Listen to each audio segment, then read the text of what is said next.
Alright, a very big welcome to you and thanks for joining us on our news update here on News Ghana Clock.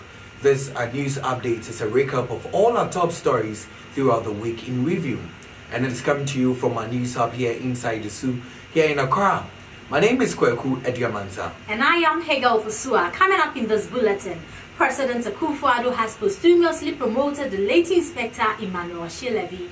Also, Minority Chief Whip says the Speaker of Parliament is a threat to Ghana's democracy. Also, 45 drivers fined by the Accra Motor Courts for abusing traffic.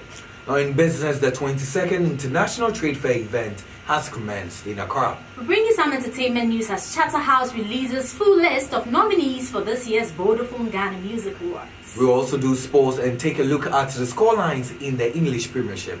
We have these and many other stories all coming up in the next few minutes. Please do stay here.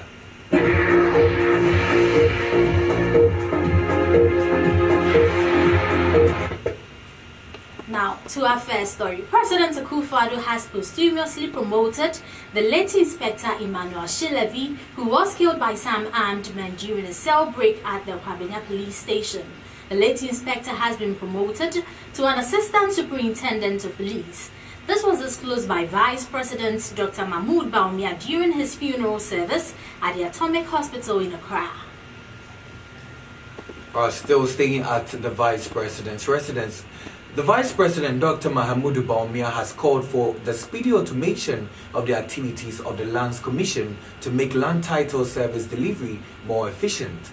Giving a keynote address at the Land Administration Forum in Accra, the Vice President called on the private sector to partner government to make the ongoing effort to automate a reality. Well, still at the Flagstaff House, President Akufo-Addo has given the assurance that his administration is working hard to build a strong economy which will take Ghana to a situation beyond aid. He noted his government's program of economic transformation is hinged on restructuring the institutions of governance, modernizing the country's agriculture to enhance its productivity. Well, President Akufo-Addo made this known when he delivered a keynote address at the National Governors Association 2018 winter meeting in Washington, D.C. As we're still at the presidency, President Akufo-Addo has urged governors of the United States of America not to ignore Africa.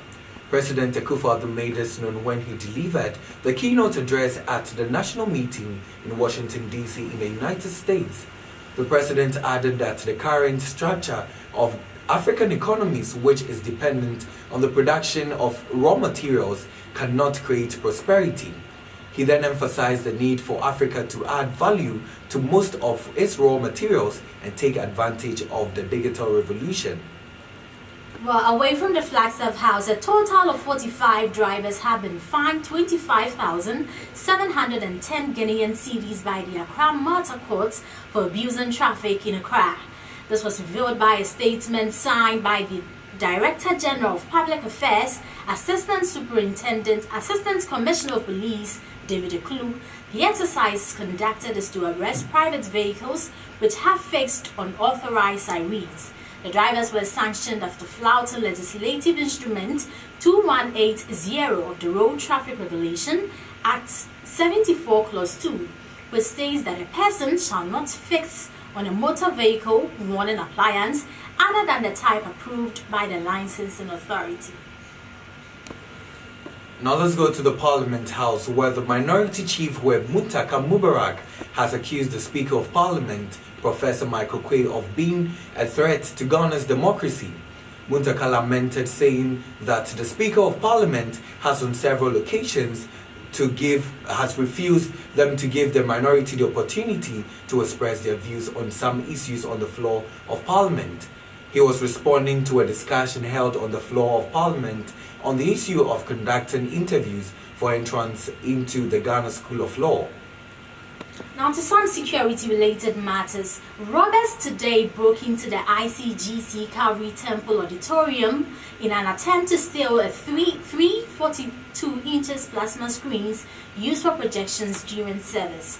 Now, the robbers, however, bolted upon hearing the sirens from a police team on patrol around Sakumono and its environs. The incident is said to have happened around 2 a.m. So still on some security issues, the Accra Regional Police have arrested one suspect in connection with a robbery case at the Royal Motors. The suspect, popularly known as Bebe, was apprehended by the police at a hideout at Ashalaja in Accra. This was disclosed by the regional commander, DCOP Alex George Mensah, at a press conference in Accra. He added that the two armed robbery suspects on the police was on the police most wanted list and have been gunned down in a shootout. The two are Raymond and Kwame alias Mafia. Well, let's do some other stories now, and let's go to business, where the 22nd International Trade Fair event has finally commenced in Accra. The event, which commenced on Wednesday, the 28th of February, is scheduled to last for 1 week and end on 7th of March 2018.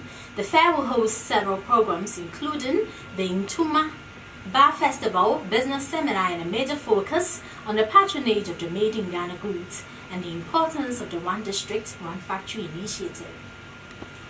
So let's continue with some business stories, where the Finance Committee of Parliament has engaged with executives of the International Monetary Fund (IMF) to review the 2017 fiscal year ahead of the 5th and 6th reviews of the program. The 8th member delegation, led by the mission chief for Ghana, Annalisa Fedelino, in their submission to the committee noted that the meeting with the Finance Committee was in accordance with an arrangement by the group.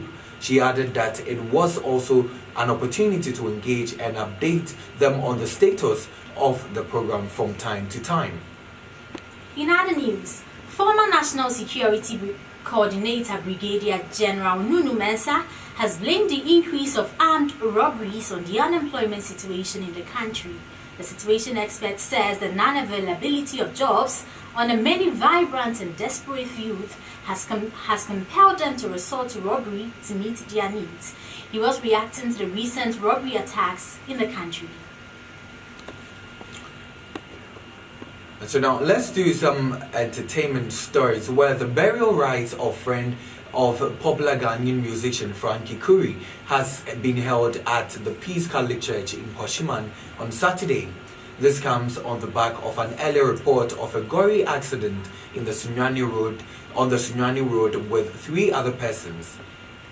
In attendance at the funeral was Ebony's parents, Nana Pokukwateng, Beatrice Opong, Dr. Lawrence Tete, alumnus of the Holy Child School in Cape Coast, amongst other attendees. Meanwhile, Ebony's burial service has been slated for the 27th of March in Accra at the Independence Square.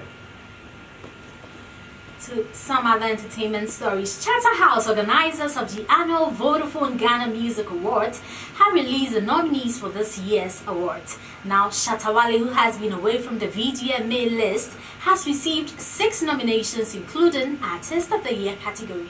This year's program is expected to come off on Saturday, April 14 at the Accra International Conference Center. So now let's continue and do some sports stories, where we'll take a look at some scorelines in the English Premiership.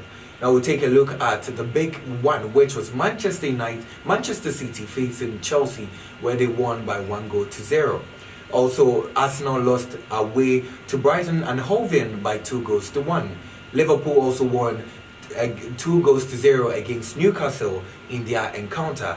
Now Manchester United will be playing on Monday against Crystal Palace in an away game. That's all we have for you by way of news update here on News Ghana Club. But before we go, a recap of our top stories. President Akufo-Addo has posthumously promoted the late Inspector Emmanuel Ashelevi. Also, Minority Chief Web Muntaka Mubarak says the Speaker of Parliament is a threat to Ghana's democracy. Also, 45 drivers fined by the Accra Motor Court for abusing traffic. Also in business, the 22nd International Trade Fair event has commenced in Accra. We also brought you some entertainment news as Charterhouse releases full list of nominees for this year's Vodafone Ghana Music Awards. Also in sports, we took you to the English Premiership as we took a look at the scorelines in the EPL. That's all we have for you by way of news. But make a date with us next time for the midweek edition of News on News Ghana Club. We have more news on all our social media platforms on Facebook, Instagram, My name is Kweku Egamansa. Thanks for watching.